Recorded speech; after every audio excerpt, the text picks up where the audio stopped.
Pemirsa, musim kemarau berdampak krisis air bersih. Alami krisis air bersih. Akibat krisis air bersih membuat warga Antre panjang demi mendapat air bersih. Krisis air bersih.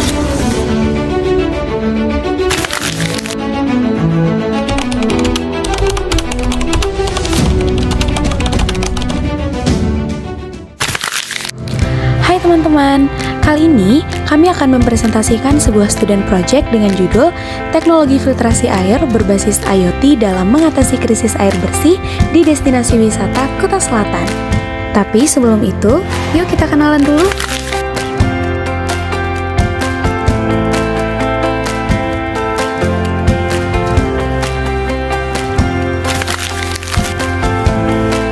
Tahukah kalian tentang SDGs 2030?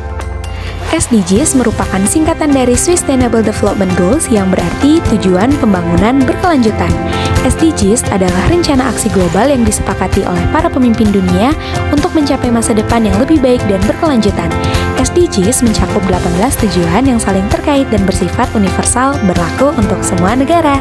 Tujuan-tujuan tersebut mencakup berbagai isu sosial, ekonomi, dan lingkungan. Nah, salah satu tujuan dari SDGs ini adalah desa layak air bersih dan sanitasi. Namun sayangnya saat ini masih ada begitu banyak desa-desa yang belum mampu mengatasi permasalahan tersebut. Salah satunya adalah desa-desa yang berada di Destinasi Wisata Kuta Selatan, Kabupaten Badung.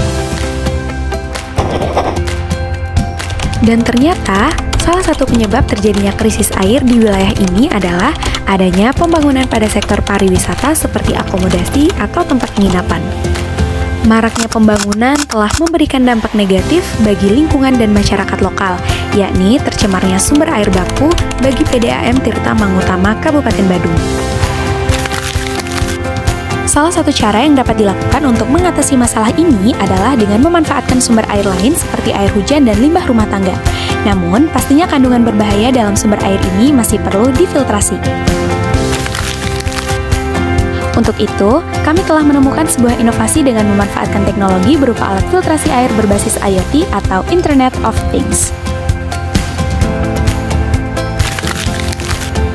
Cara kerja dari alat ini adalah, mula-mula air hujan akan ditampung oleh sebuah tank yang di atasnya telah dilengkapi dengan sebuah saringan besar untuk menyaring partikel-partikel besar seperti daun, ranting, dan partikel besar lainnya. Di dalam tank ini telah terdapat 4 buah sensor, yaitu sensor turbidity atau kekeruhan, sensor pH untuk memeriksa tingkat keasaman air, sensor suhu, dan sensor konduktivitas untuk mendeteksi kadar garam atau logam berat dalam air. Selanjutnya, data-data yang telah dikumpulkan oleh sensor ini secara otomatis akan masuk ke dalam monitor dan digunakan untuk menilai apakah air hujan tersebut memenuhi standar kualitas yang aman untuk digunakan atau perlu disaring lebih lanjut. Jika kualitas air menunjukkan bahwa air perlu disaring lebih lanjut, maka sistem ini akan mengaktifkan proses filtrasi secara otomatis. Proses ini akan melibatkan filter pasir, filter karbon aktif, dan filter membran.